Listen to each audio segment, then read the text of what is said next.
For this week's Alteryx Weekly Challenge, we've got a bit of a spatial challenge on our hand.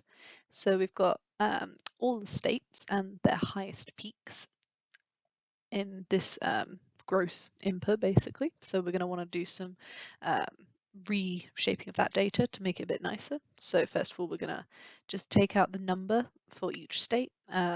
Using our regex here, we're just saying that we want the number that it starts with, and we're going to call this our record ID. Because we're doing our parsing method there. Then we're just going to fill down those rows, saying, any of them that are null, take the one above, otherwise just leave it as it is.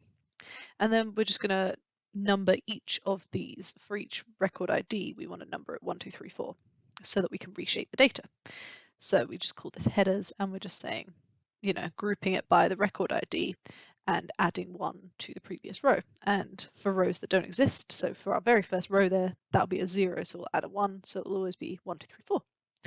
And that's all nice. We'll do our cross tab, grouping by our record ID, and then these will be our headers.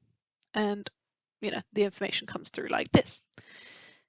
So that's nice and easy. What we're going to do is get rid of the data, the information there about highest peak or elevation above sea level, because that's all just being repeated. We could do this in many ways, but I'm just using a multi-field formula and using regex replace, and I'm saying, hey, we're splitting these fields into anything before the colon, anything after the colon.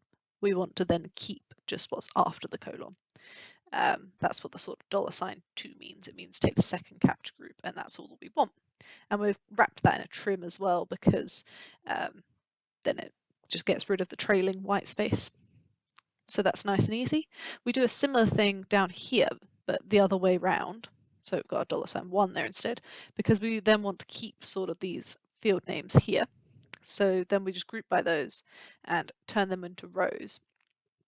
And then we're just, because then we want to do a dynamic rename, then we're just writing in again the record ID and the state. I couldn't find a way to do this dynamically, but it works. So then we're sticking these together. So these are our field headers, and we're dynamically renaming those fields so they look a lot nicer, and we didn't have to type it all out. So it's dynamic. So that's great. Then we just want to do a little bit of cleanup around getting rid of these digits here, getting rid of the feet here, and getting these split out into some nice, proper coordinates. So we start off by doing that, splitting those north and west out. We do some data cleansing, first of all, on the elevation above sea level to get rid of the commas and the letters. Then we do it for the state to get rid of the numbers and the punctuation. And then we just select out, rename some things, change our data type, that sort of thing. And because we've got this in northings and westings rather than northings and eastings, we just need to make this negative, all of this column. So we go through and just write a calculation that does that for us. Now we're ready to create our points, and this just goes through and creates 1 point for every state for the highest peak in that state. And now we're ready to answer question number 1, basically. So if we sort the elevation above sea level in a descending order, and we use our select records to just get out the 14th record, then we can see that we've got the same answer as up in our solution. So that's great. Question 1 answered without even having to touch this other data input. So now we have these military bases that are coming in, and we want to only have the active ones. So there's a little opper stat column, and we can just filter this to just be active, not a problem. And to answer question number 2, which is which high peak is closest to one of these military bases, we're using the find nearest tool, and we're just saying, from our centroids to our spatial objects, and we're doing a maximum distance of 1,000, just so that for each of those highest peaks it'll find the nearest one, and 1,000 miles seems like a long enough distance, right, that it'll find one for each. And we can see that we've got 50 records coming out, so good. We've found our nearest for each one.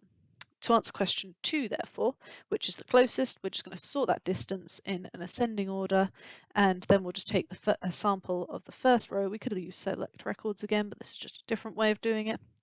And then we have our answer again, which matches up there. Finally, for the final question, we are looking for how many peaks aren't actually in the same state. So that's basically just saying for all of these, how many does the state of the highest peak that it's closest to not equal the state that we have listed here? So we're just doing a Boolean. Does state equal that state? We get our true falses out of it. Let me show you that there. Yep, true false. And we only want to filter to the falses and then count those records. And we get 30. So then we can just union these all together, stick them all on top of each other in the right order, and configure by position so that we have our answers, and we just add in a record ID to get our question numbers.